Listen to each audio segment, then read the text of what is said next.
হে বাংলাদেশের পীর মাশায়েখ বৃন্দ, ও বাংলাদেশের 12,000 খানকার পীর মাশায়েখ বৃন্দ, বাংলাদেশের 12,000 পীর মাশায়েখ, আপনারা সারা জীবন বাবা শাহজালালের উত্তরসূরি হয়ে কাজ করেছেন।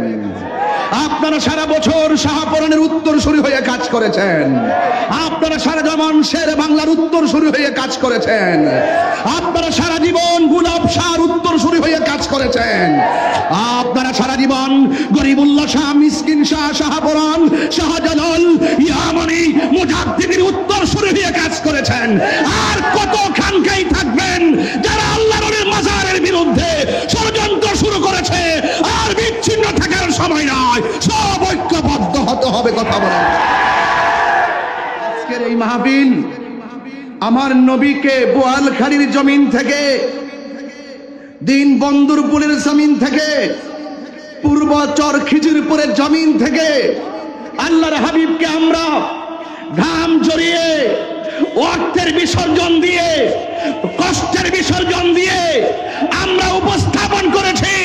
ইয়া রাসূলুল্লাহ, যত বাধাই আসুক না কেন, আমাদের জন্য যতই পরীক্ষা আসুক না কেন, আমরা আপনাকে জীবনের চাইতে বেশি ভালোবাসি। কথা বলেন।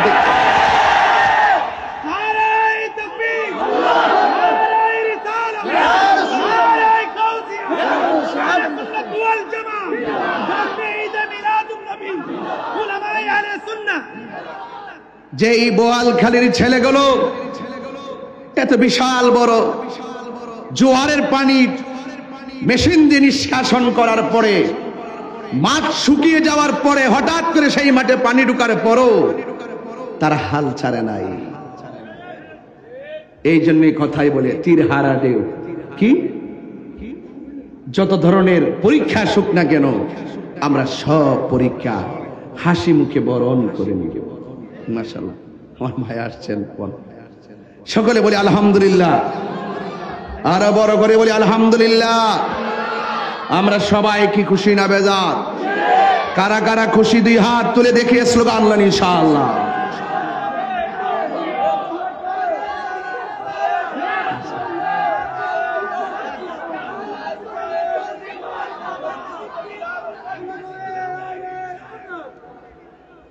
আমার ভাইয়েরা, আপনাদের খেদমতে আমার আরশ থাকবে। আমরা সুন্নিরা এখন কি বিচ্ছিন্ন নাকি ঐক্যবদ্ধ? আমাদের সেই ঐক্যের মাঝখানে কেউ কি ফাটল ধরাতে পারবে? কোন বাধা দিয়ে আমাদের ঐক্যকে অনৈক্য সৃষ্টি করতে পারবে? কোন ধরনের হিংসা প্রতিহিংসাই কি আমাদের ঐক্যকে বিনষ্ট করতে পারবে? মহল্লায় মহল্লায়, মহানগর টু মহানগর, বিভাগ টু বিভাগ, জেলা টু জেলা, উপজেলা টু উপজেলা, ইউনিয়ন থেকে ওয়ার্ড পর্যন্ত প্রত্যেকটা ঘরে ঘরে আহলুস সুন্নাত ওয়াল জামাতের ঐক্যের সেতু বন্ধনকে মজবুত করতে কারা কারা রাজি আছেন? হাত তুলে দেখা।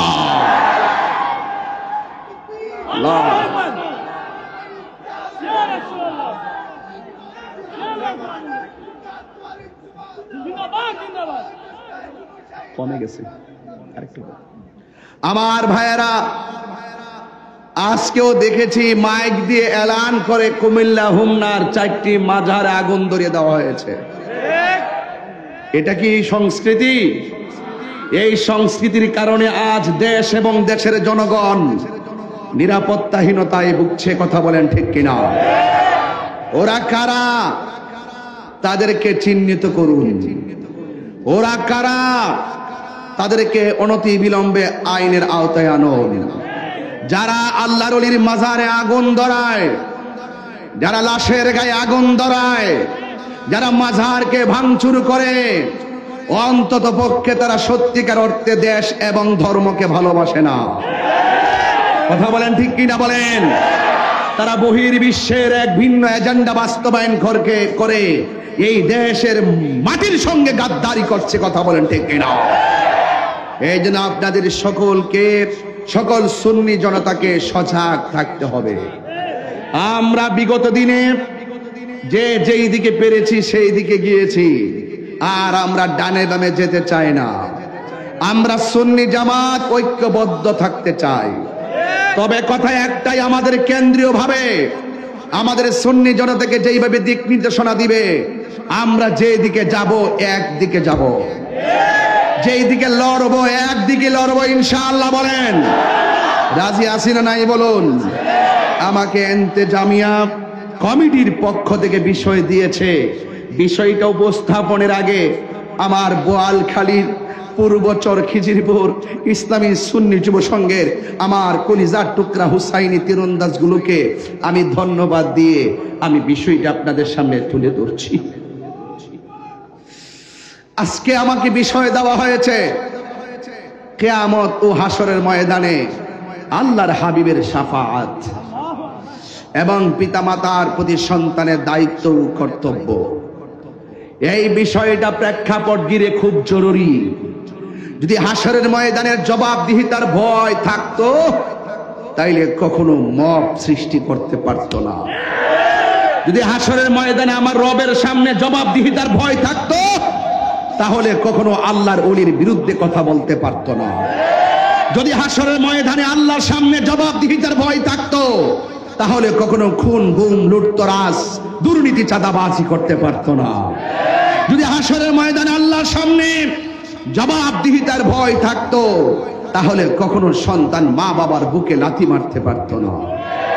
আজকে জবাবদিহিমূলক কথা হবে, উড়িয়ে দেওয়ার কোনো কথা হবে না, সব কথা হবে জবাবদিহিমূলক কথা।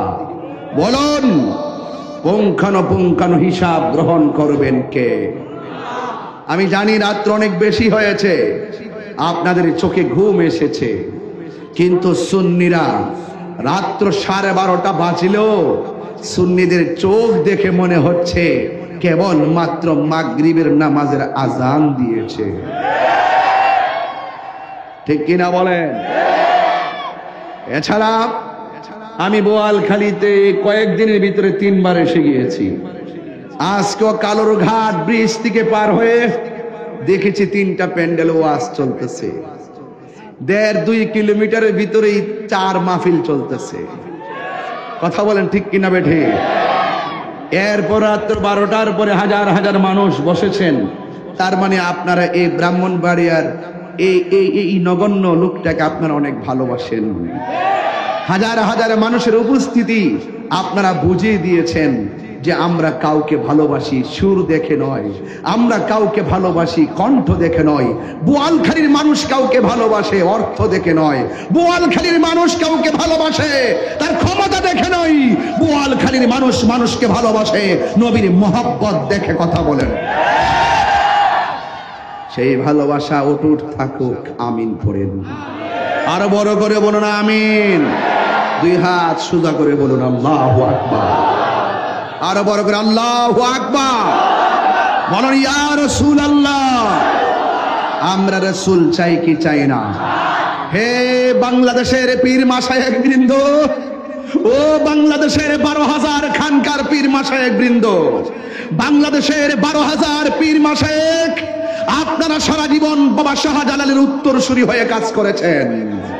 আপনারা সারা বছর শাহপরানের উত্তরসূরি হয়ে কাজ করেছেন। আপনারা সারা জীবন শের বাংলার উত্তরসূরি হয়ে কাজ করেছেন। আপনারা সারা জীবন গুলাব শাহর উত্তরসূরি হয়ে কাজ করেছেন। আপনারা সারা জীবন গরিবুল্লাহ শাহ, মিসকিন শাহ, শাহপরান, শাহজালাল, ইয়ামানি, মুজাদ্দিদের উত্তরসূরি হয়ে কাজ করেছেন। আর কত খানকাই থাকবেন যারা আল্লাহর মাজারের বিরুদ্ধে ষড়যন্ত্র শুরু করেছে। আর বিচ্ছিন্ন থাকার সময় নয়, সব ঐক্যবদ্ধ হতে হবে। কথা বলেন।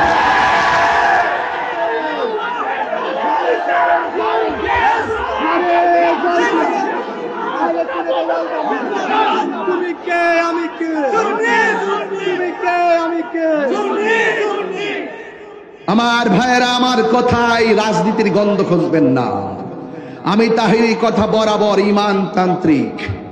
আমার কথাই কে বেজার হবে, গুসা হবে, আমি এটা নিয়ে টেনশন করি না। আল হাক্কু মুররুন, সত্য তিক্ত হলো, আমাকে সত্য বলতে হবে। কথা বলেন ঠিক কিনা বলেন? আহলে সুন্নাত ওয়াল জামাতের কাউন্সিল হয়েছে ইনশাআল্লাহ এই মাসের 27 তারিখে সারা বাংলাদেশের 64টা জেলায় আমাদের কেন্দ্রীয় কমিটি বন্টন করা হবে। সেই কেন্দ্র লিডারদের মাধ্যমে জেলা উপজেলাগুলো মনিটরিং করে আমরা শক্তিশালী প্ল্যাটফর্ম তৈরি করব। সবাই বলে ইনশাআল্লাহ বলুন। আমরা এখন রাজনীতি বলেন, ইমান নীতি বলেন, সমাজতান্ত্রিক বলেন, রাষ্ট্রের যে কোনো ক্রাইসিসে আমরা রাষ্ট্রের হয়ে কথা বলবো। সার্বভৌমত্বের যে কোনো ক্রান্তি লগ্নে আমরা সার্বভৌমত্বের মাটির সুরক্ষায় কথা বলবো। ধর্মের অধর্ম নিয়ে